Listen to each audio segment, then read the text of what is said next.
ডাঙৰকৈ বনাই দিব লাগিব দেই আমি আপোনাক যাম আপোনাৰ হ'বগে বুজিছোঁ মোৰ এইবোৰ পিন্ধি পিন্ধি আনাগে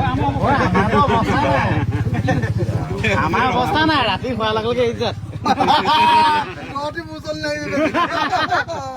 কৰ হ'বলৈ ডাঙৰ কথা তাতকৈ ডাঙৰ ফেক্টৰী হ'লে আমাৰ খেতিয়কসকল একদম খেতি মানে 10 বছৰলৈ মানে যিটো অৰ্থনীতি ধ্বংস হ'ল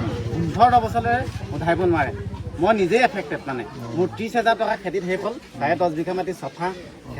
কঠীয়া চফা গোটেই মানুহখিনি আমাৰ খেতিৰ ওপৰতে নিভি দিয়া চাকৰিত খুব বেছি 10-12জনমান ল'ৰা চাকৰি তাৰ বাদে গোটেইখিনি চব হাজিৰা কৰে দুমতে খেতি কৰি খায় গোটেই মানুহৰ কিন্তু কঠীয়া চফা এইটো হয় কঠীয়া চফা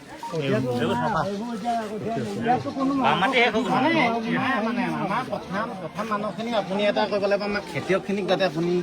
কঠীয়া কেইটামান যাতে যোগান কৰে দেই সেই গোটেই বছৰটো ভাত মুঠিটো তেওঁলোকে সেই কঠীয়াটোৰ লগতে হেৰি কৰিব আৰু মানে ইভাগেতো আমাৰ ইবোৰ অৰ্থনীতি ধ্বংস হৈছে কাম কৰোঁ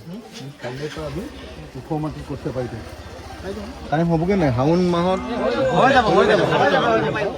মানে আমাৰ এনেকুৱা হৈছে ভাদ মাহত ৰুলে হয়নে মানে আমাৰ ইয়াতে কঠীয়া পাৰিবলৈও জেগা অকণ নাই আমি সেই ওপৰত পাৰিমগৈ ক'ৰবাত তহঁতে এটা কাম কৰ 100 বিঘামান কঠীয়া পাৰি দিওঁ যিমান খৰচ হয় মোক আজি আপুনি যিডোখৰ থিয় হৈ আছে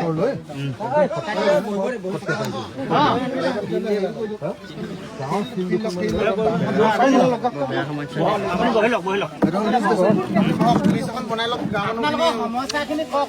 আমাৰ যিখিনি মেইন সমস্যা সেইটো কওক